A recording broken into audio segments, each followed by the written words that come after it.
and welcome to She Rides, the podcast where women's cycling takes the lead. I'm Saar.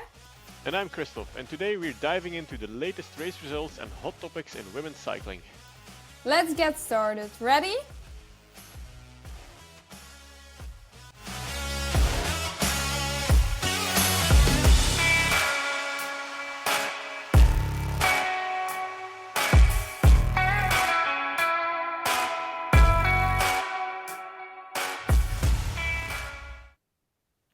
Hello listeners and welcome to episode 12. Today we have no guests, but we have road racing because there was the Tour Down Under last weekend. We had some cyclocross action, we had the Giro women presentation, we should say, officially. And some other actual news we have too. But Saar, let's kick off with the gravel race in Benidorm. I mean the cyclocross race. Any takeaways from Spain besides that it looked like a very dull course and dull race? Yeah, I know like cyclocross fans aren't the biggest fan, and like if I look at it from a cyclocross point of perspective, I would say this is not a race that fits, but it's not completely cyclocross, but it's not that I hate it or something. It feels like not really gravel, but it feels like a road race in very short laps, with maybe a little gravel here and there. So I like it to be there like once in the cyclocross season. I think it's a nice addition, but like if we hear the rumors, it's gonna be World Championships in 2026. I'm not very enthusiastic about that. But the nice thing is you almost have like a little peloton racing. But yeah, you could already see very soon that probably Van Empel, Brandt were the strongest. But it was nice. Schreiber became third. She's really good this season. With the support of SD Works. They were there, the whole team.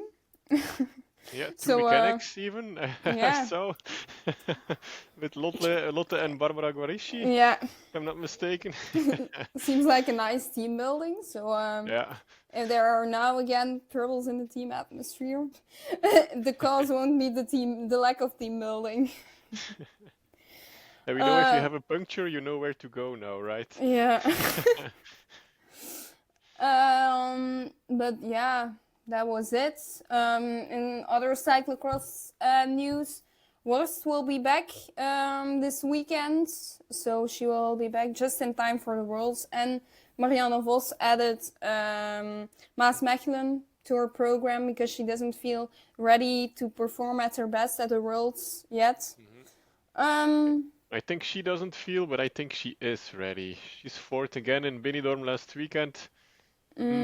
Watch out. I mean, if Fem makes a mistake in Lièvre, I'm not so sure. Yeah, but I think like what we think is being ready for championships or what Vos thinks is being ready for championships is quite a big difference. I think if Vos doesn't have the feeling I can win this, I think that she just thinks I'm not ready yet. And to be honest, winning it against Van Empel seems like a hard thing to do, but you never know. Bad luck, illness, injury, crash. It will keep Fem sharp for the Worlds, I think. At least it will not be an easy going. Well, it won't be actually with Brandt and Puck as well in the race. But yeah, Marianne Vos is adding some extra spice and some extra stress levels to the competitors, I think. And also our fresh Belgian champion, I still haven't get used to it, Marianne Robert-Hebrol. It was clear that this wasn't her parkour. I think she was around, she was far away. Was it 50th? And no, she became 50th, like I said. So, okay. Sanne Kant wasn't riding, so she'll be back at Maas Mechelen, I think. We're not predicting cyclocross, so I can't predict Sanne, sadly, but we'll keep that for the World Championships. Yeah, for sure. Because we had some actually road racing last weekend going on. the action kicked off for the season in Australia, Saar. It Yes. already kicked off before with the national champs, of course, but the main event was, of course, the Tour Down Under. 3 stages, nice field, not stacked, not fully stacked, but that's okay for the beginning of the season. Not all world teams were at the start either. But interesting courses. First stage was the so announced sprint stage. The second stage had twice Wilunga Hill this year, and the third stage was a wobbly one. let's put it that way. There's some up and downs. So yeah, very interesting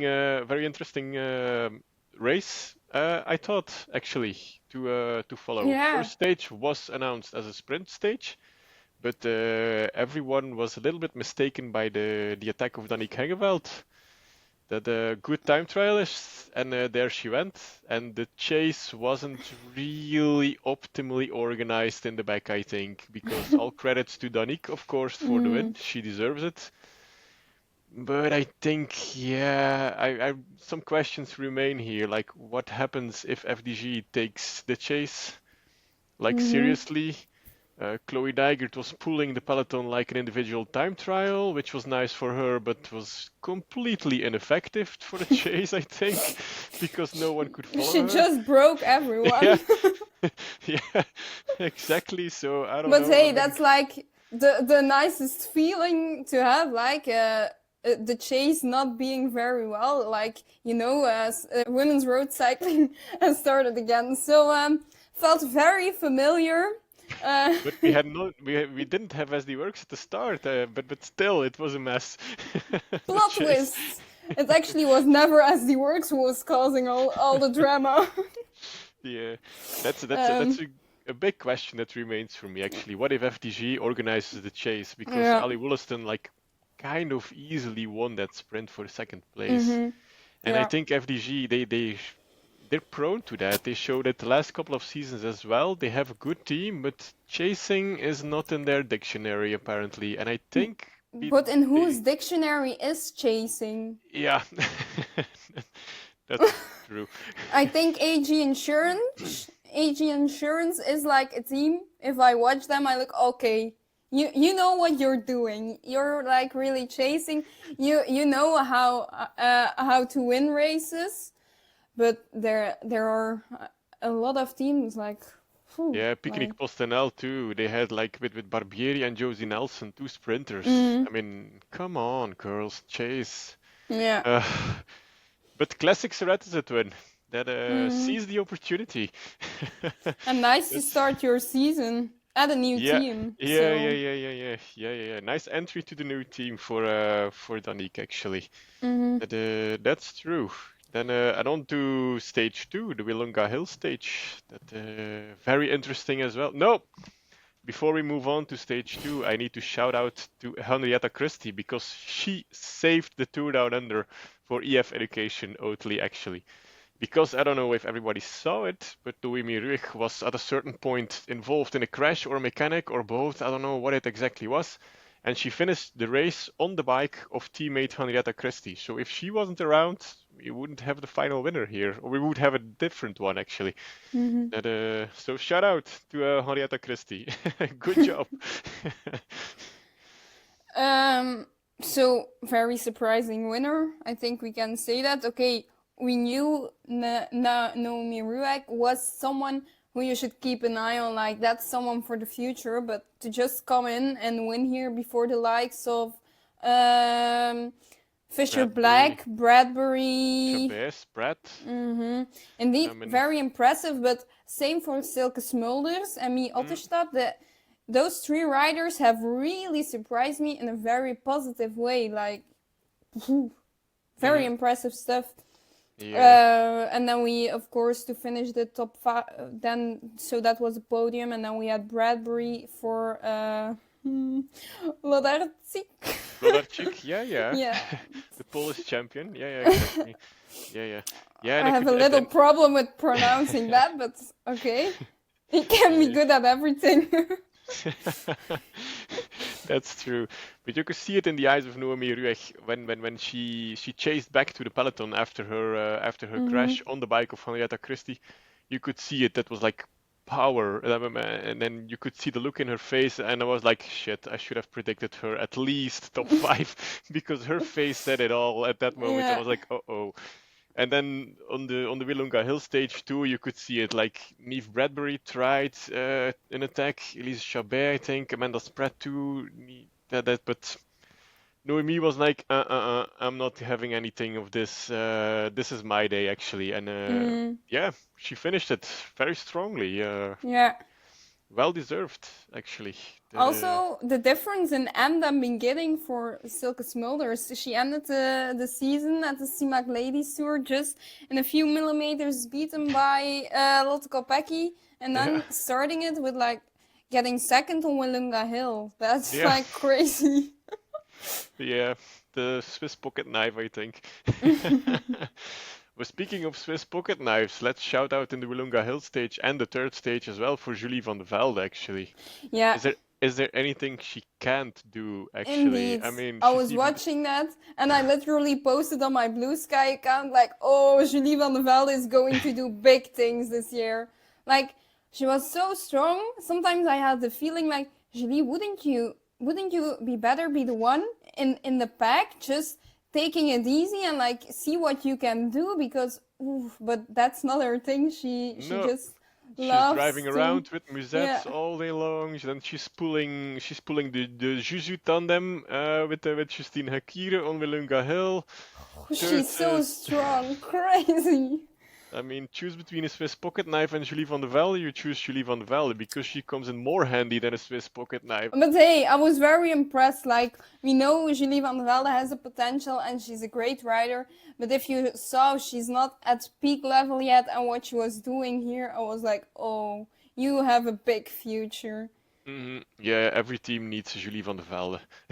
Yeah. I mean, pay her.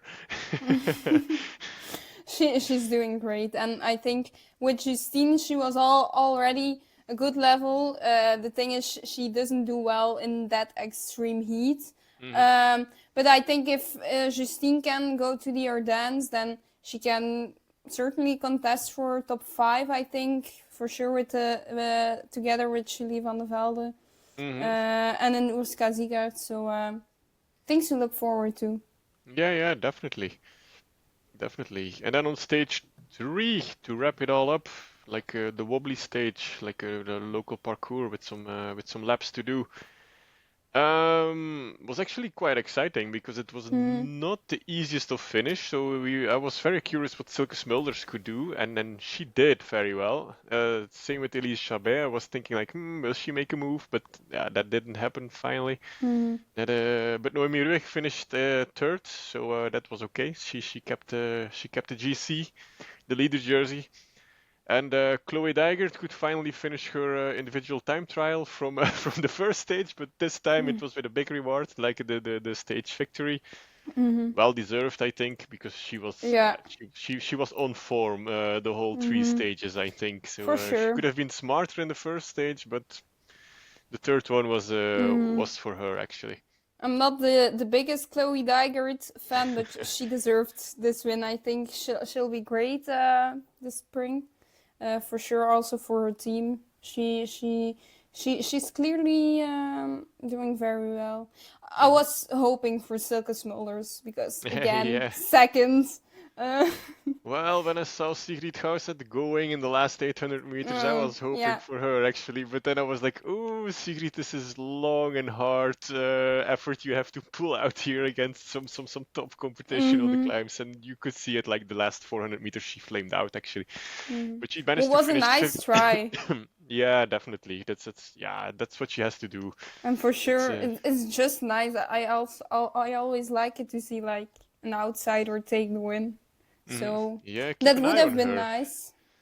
Keep an eye on her this season. Maybe not in the World Tour races, but in the 0.1 races and in the GCs. Keep an eye on her. Maybe for our listeners, which kind of rider is she? Climber. Climber. Yeah, climber. Yeah. Sigrid has the style like Annemiek van Vleuten a bit. you can just pull her out of the peloton anytime. Okay, I'm writing this down for my prediction competitions I'm in. Yeah, You should. Same with India Granger, by the way. Team Coop had a really big tour down under. Mm-hmm. I just want to give them a shout out too. They were finished fifth in the GC with the teams, the team Mm-hmm. ranking, which is a big thing for the Conti team. So yeah, they're off to a good start, Yeah, definitely. indeed. And a nice winner, well-deserved winner with Noemi Rug. Yeah, So for sure. that's nice too. Do we Oh need to? yeah, one more thing. The Yeah. com jersey was a nice one too, with Alisa Polites against Vlodarczyk. Yeah. That was a nice one. Nicole Frame did a good job on the last categorized climb as well, and I think Vlodarczyk did a pretty bad job as well because her positioning was kind of terrible. Let's put it that way. She was boxed in by two Team Australia teammates. Mm-hmm. Yeah, she could never get out actually. So if she would position better, it would have been Vlodarczyk. Yeah. But yeah, it's nice for Alisa But Polites. remarkable again. Last year she was also very good at Tour Down Under, and now again. So Yeah, keep an eye on Vlodarczyk in the World Tour races. yeah, She's gonna have a good season too, I think. I'll have to practice pronouncing her name properly. And shout And out to then Alisa Polites with a lot of bad yeah, luck. Now finally taking home a com jersey.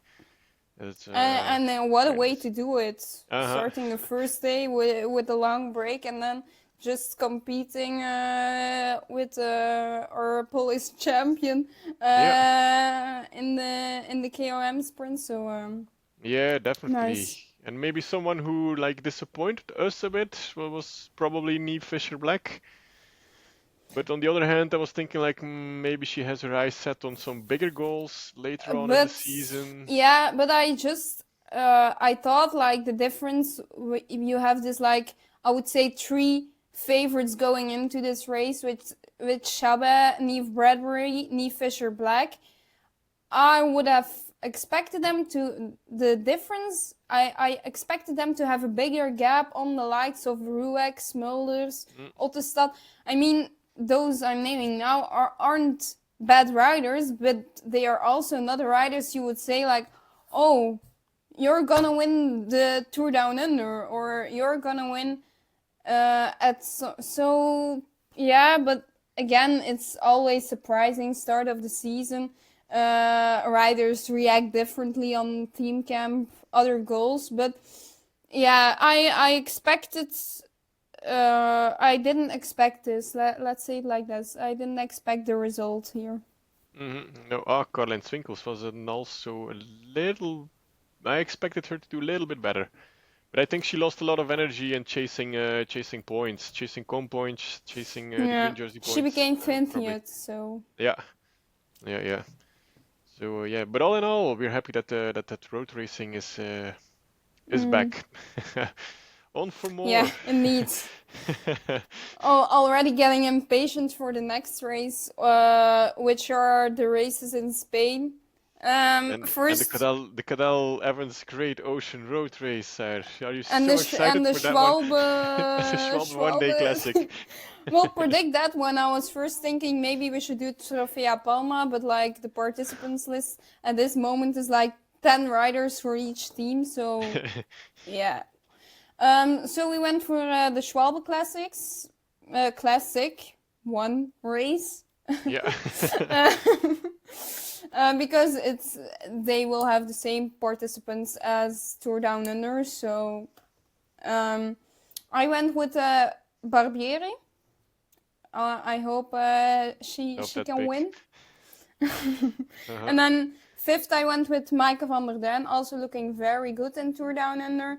And on 10th I went with Sarah van Dam. Nice. Well, I go for Barbieri's teammate. Depends on which horse they bet on at the team picnic. So I go for Josie Nelson at 1. At 5, Clara Caponi. And at 10, I just go for Team Australia, Ali Anderson.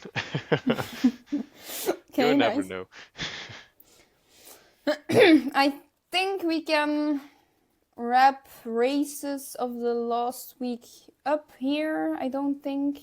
Yeah, we we're need to overexcited about mention 3 something. stages in the Tour Down Under, but yeah, I think we can wrap it up. We're just happy road racing is back. I think. Yeah, actually, I was surprised how relaxing it was to just wake up in bed and just take my laptop, just wake up with some cycling. That was nice, but at the same time, it also makes me impatient. Like, okay, we had that. When is the next women's race? Because do I really have to wait another week for this? Or, but no, it was nice to have road cycling back, and we're also coming closer and closer to the classics. So. Mm. And it keeps you busy for long endurance ride indoors, so that's a good thing. Cyclocross is done within 40 minutes, so 50 minutes. So that's a good thing that road racing is back.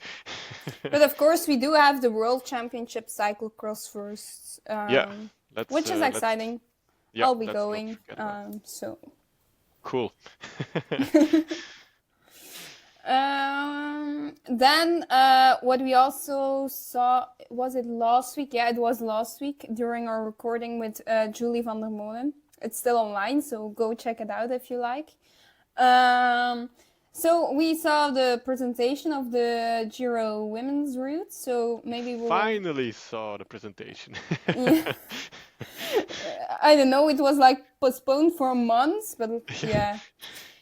If you compare it with last year, when did we got the route? Like a few weeks before for the Giro women, so it's getting better. Yeah, definitely. But as I say, it's not because it's getting better we should be happy about it. So we'll see. So I've made a PowerPoint for this, very professional. Yes, perfect for our YouTube watchers, actually. Yeah. So of course, last year, Elisa Longo Borghini won. Before Lotte Kopecky, heartbreak. And who was third? Was it Neve Bradbury?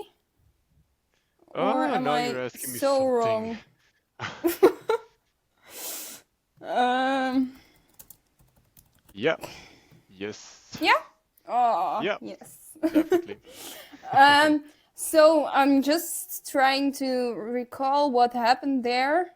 I watched all of it because that it was nerve-wracking. I remember that Lotte was doing so well, like Blockhouse. She just followed Longo Borghini without climbing preparation or anything. But the last day, just before the finish, she had to let Elisa Longo Borghini go. I still think she did amazing, Lotte. That could not be expected. But what I do remember is after the time trial, she was fifth, and like on Saturday they interviewed her.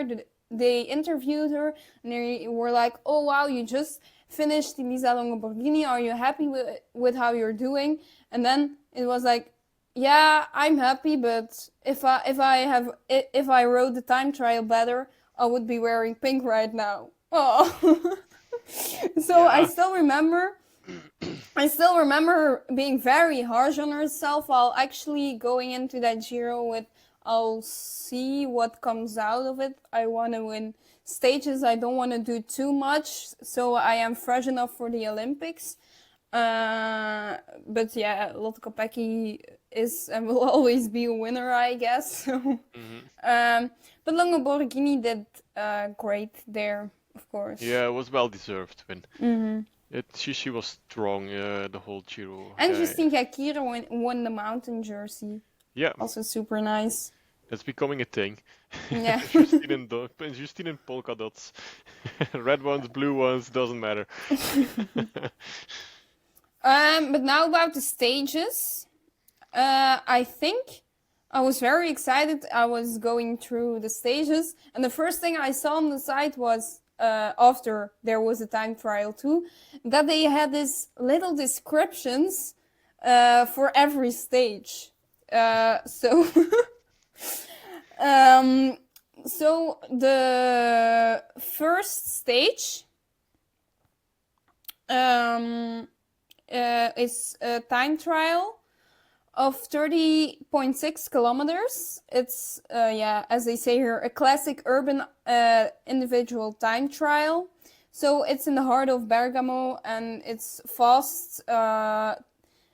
technical, but also some straight roads. So yeah, a gentle climb before a rapid descent. Like this is just something for a good time trialist / puncher type of Power, rider, I think. Yeah. power types. I think. I don't know how technical it is. That depends. Yeah, it depends. If it's a lot of cornering, I don't know.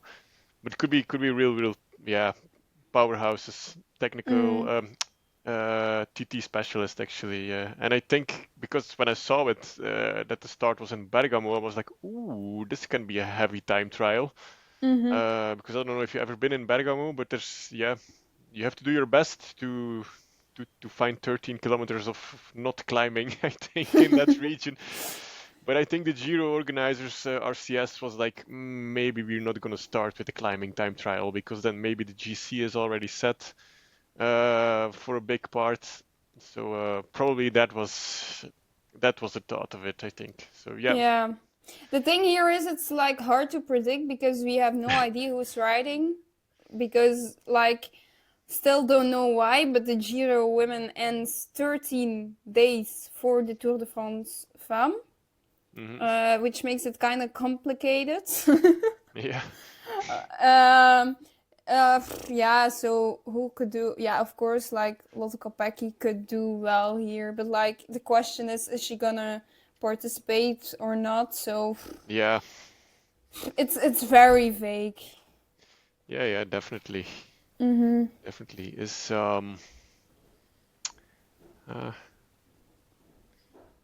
Maybe I don't know, like Marlen Reusser, if she can come back to her level from before her. Forgot the name. Yeah, chronic illness, something that seemed like long COVID, but yeah, don't know the name anymore. So yeah, nice that there is a time trial, I guess. It's better yeah, than no time definitely. trial than in the Tour de France Femme, so. Yeah, definitely. And nice to start with as well. Yeah, good showing of the riders. That's good. Second one is something different, actually. Yeah, indeed. So it's also just 99 kilometers, which is not much. But Also, still. yeah, but also like if I read if you see the profile or you read the description, it seems very different from what I see. It's a gentle start in Cluzoni, actually, the first Yeah. 20-something kilometers. Then it's downhill. It's a very gentle start of the day. But yeah, after that, it goes uphill, like almost only uphill for the remaining 80 kilometers. Yeah. And finish on top of Africa. I think there's a Giro men's stage that's finishing on Africa as well this year. Oh, don't So know. yeah. Don't ask me about that. So it has some very steep sections in it, if I'm not mistaken. So after the time trial, we have the GC riders that need to be wide awake. That's in. Yeah, it's kind of a typical start of a Grand Tour. Like normally, like what they also try to do with like Tour de France, keep mountains and heavy stuff more like to the end. But here they already start first time trial, then climbs. So but the thing is, what you might see here, if you have the likes of, I don't know, maybe Realini or Fisher Black competes, and if they had their time trial wasn't as good, they you could see them, I guess, here trying to take back time already. Yeah, and not a gentle start for the sprinters who might No. be putting their eye on the Giro women. Actually, they should think like, nah, maybe we just wait 2 weeks. Yeah, indeed, but maybe like an Italian sprinter won't say no to race the Giro, right? So, No, that's true. If I'm not mistaken, the Fidanza sisters are from the Bergamo mm, region, I think, yeah, if I'm could not be. mistaken. And Consoni is from the Lombardy region as well. Hmm. So yeah, they might be eager to show themselves. Well, probably not in the Yeah. first two stages, but maybe But like later on. Weebus or something, I don't really see competing here. Shouldn't be smart for Because Rebus. she's probably going to the Tour de France. Hmm. Instead, they listen to me and they use her as a very strong lead out for Kopecky on the sprints. But I don't think that's very straightforward. So I don't think Rebus will be here. Hmm. Yeah, probably. But yeah, you never know what happens with SD Works Mm, tactics, right? mm. Then we have stage 3 again, climbing. But it starts with a climb, and then it's pretty much A brutal start. I mean, mm, and why? Because if you see the remaining profile and you're finishing in Trento, yeah. Indeed, why? why? Yeah, I because don't know. after I that, think this is like this thing they have in mind, like we want to make the race hard, but I think if you just leave that and do it without it, it will still be hard. But yeah, yeah. okay, it's the Passo del Tonale. That's true, and it's nice to put it on the menu for the riders, to put it on the parkour. But I mean, with the top 100 kilometers from the finish, I don't know. Like Yeah. if this was a mountaintop finish, I would say like brutal day in the office for the non-GC riders Yeah, if here. they just turned it around or Yeah, something. it's like they mirrored the stage. There's something went wrong with the presentation, I think. I guess this should be a Yeah. sprinting stage. I mean, probably Yeah, not for and Charlotte Cole if she competes because she will blow up her legs probably already on the Passo del Tonale. mhm, But the other sprinters, if Consoni is competing yeah. in a Giro, that might be one that she's marked in red, probably. Yeah, indeed. Um So weird choice, yeah, stage and three. then the fourth stage is again summit finish. Yeah, Like it doesn't stop. no, exactly. And it's yeah it's not even Spanish flat. It's even just it's hilly. Yeah, It's it's hilly just with a up mountain and to down all finish. the Yeah, time. yeah. Final climb 11.2 kilometers at 7%. Yeah, Um, that's so, nice. That's nice. That and I might offer opportunities for a breakaway for the mhm, punchers who might say like, yeah, okay, for the barouders who think like, okay, we have enough of a time gap before the final climb, mhm. and maybe we can just take the win then. That Yeah, it depends on who's riding. Like, if mm, the types of Marianne Vos, Liane Lippert, Lotte Kopecky, those types decide to ride, then it will probably more look like um, it will probably more be something for those riders. But like if you mainly just have the climbers and the sprinters and not too much top level punchers, it will probably be breakaway, I guess. hmm. And if it's not an interesting stage, well, you can just watch the Prosecco Hills on TV. That's also nice to get that holiday feeling maybe on the 9th of July. Then stage 5, finally a sprinter stage, a pure sprinter stage. I don't think they will be able to put some KOM points in here. So I No. think I think this will be nice for all the riders before like the last heavy stages really Hmm. uh, Yeah, are definitely. there. So Yeah, this that's will one. be just a sprint, Sprint, I guess. definitely. Yeah. It's a flat line. The whole, Yeah. the whole parcours is a flat line. Ah, I see here this little bump. Yeah, No. then you can put a com like in the Tour of Chongming Island, actually, when you Yeah. pass the bridge and they put a com on top of it. Yeah, okay, yeah, you can do that.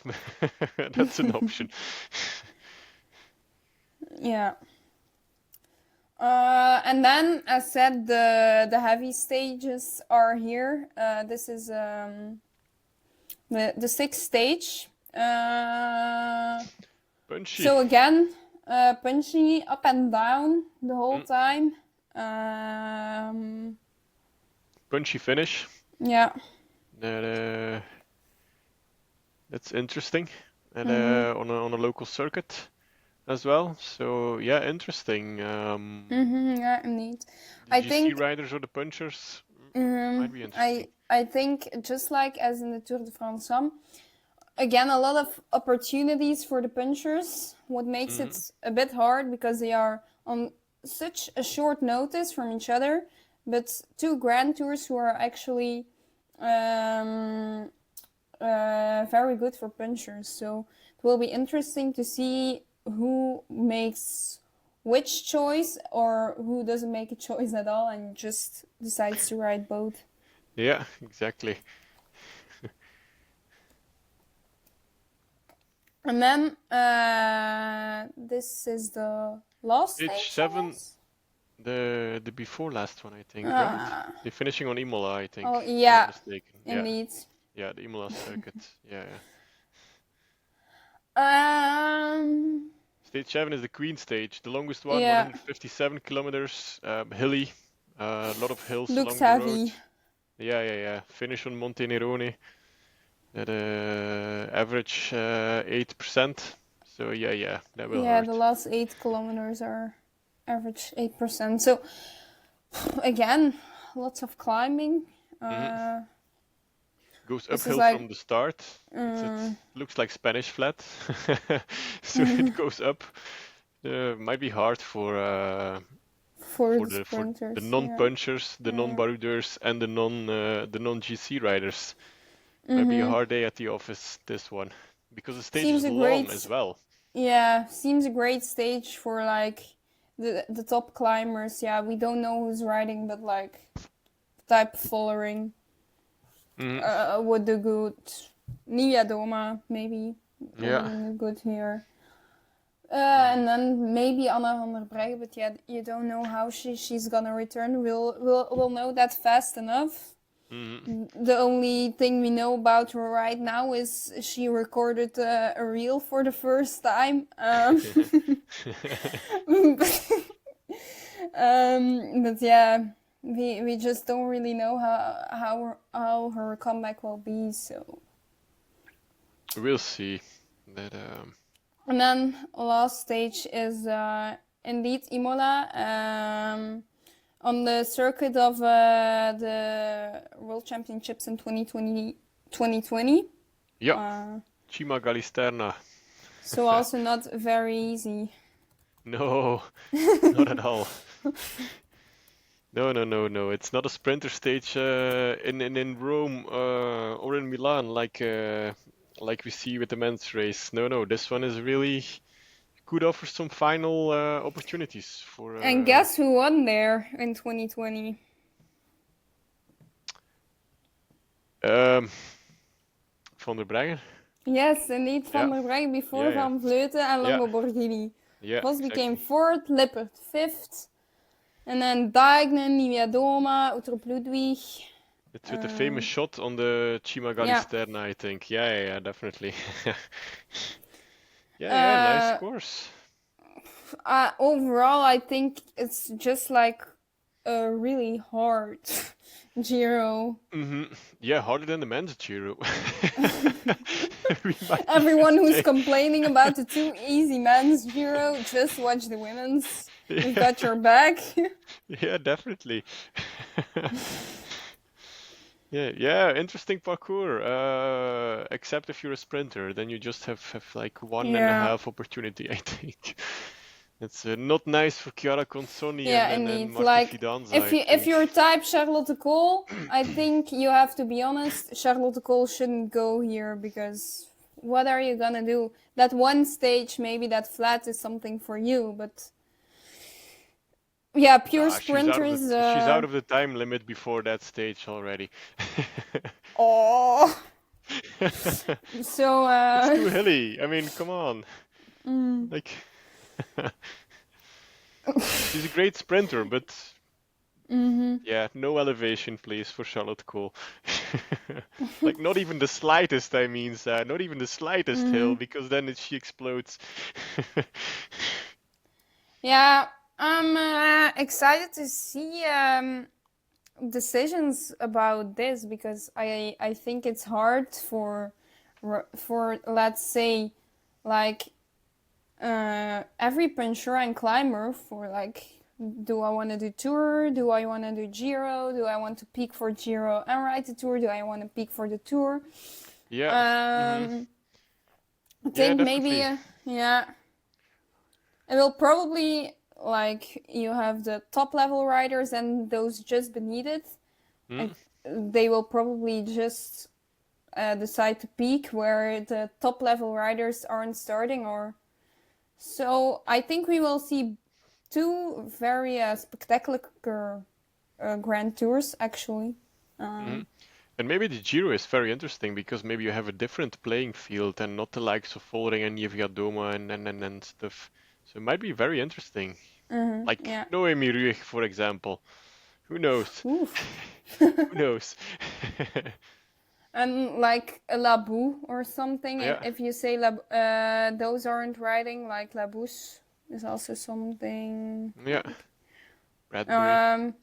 yeah, indeed. So I think if you are not someone who's competing for the podium or for the win even, it might be interesting to just say, let's speak for the Giro, and you can always start at the Tour de France one, but like, so yeah, I like this Parker actually. Hmm. Yeah, yeah. Better than the men's race. So go watch the Giro Women 2025. Should do that. So, and um, then probably, Saar, do we have a special corner now at the end of each episode, or how are we gonna call it actually? We can call it Saar's weekly rant corner maybe. So go ahead. yeah, There's yeah, okay. something you have to something's on your mind. Something's bothering you. Indeed. Shoot. So we have the World Championships in Rwanda.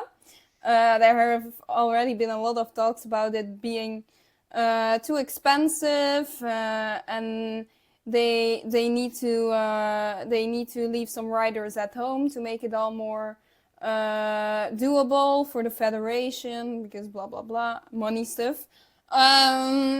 But there's something they can already say now, like the men elite are going with a full team, but all the other different categories also, how annoying is it that you take women's cycling together with youth cycling? That's a different thing. I mean, women's cycling is elite riding, so already that was annoying me. They will only at those categories they will only focus at riders who can ride finals. So for our world champion Lotte Kopecky, who has probably, because let's be honest, I think I read somewhere that women's parkour wasn't that heavy as the men's parkour. So if you look at it, sorry, I'm just gonna include men's cycling for a second. Remco Evenepoel, let's be honest, 9 out of 10, he won't beat Tadej Pogacar. But with Lotte, you have this joker, like she can, on a good day, if everything goes well, she could beat Vollering. So why are you really gonna say to your best chance for gold, like, no, you just get Justine Jacquire, maybe Julie van der Velde. We'll see if we can find her a room that's payable. So no. Is I it an option to put Julie van der Velde both in the men's and women's race? Actually, is that an option? Because Yeah, might be she's a good. She's a pocket knife. You can use her everywhere, actually. So why not? Come on. It is just one rider to pay, and you have 2 races. Come on, But I Belgian mean, cycling. what would happen if you were in Belgium and Serge Pauwels would say, "Oh, guys, money stuff. Remco, just get Silan van Wilder with him, or Kian Edbrooks, whatever you like. You just get one.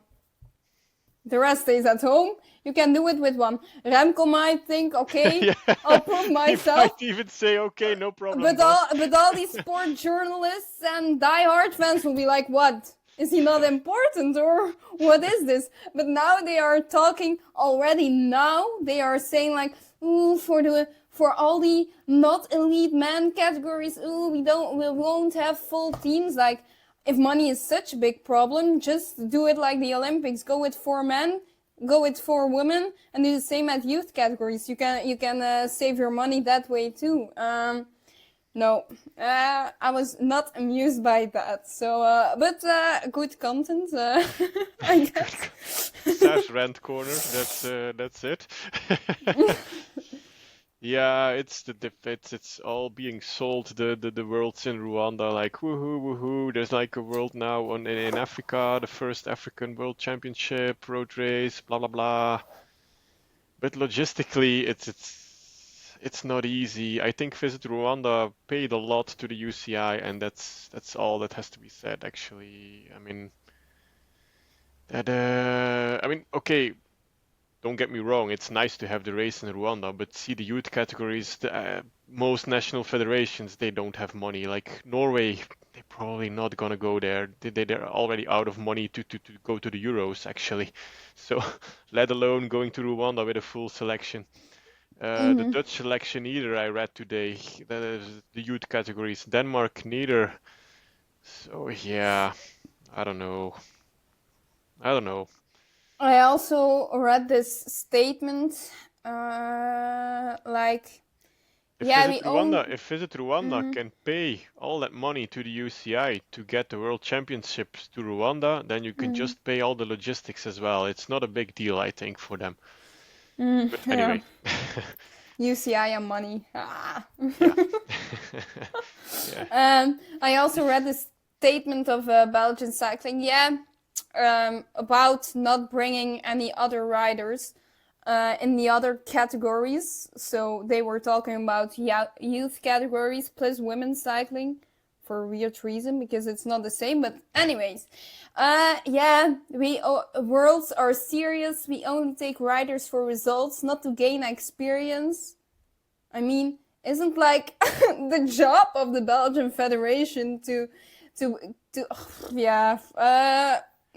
Every World Juniors race should be an experience for the guys Yeah. and the women who are Yeah, competing, actually. indeed.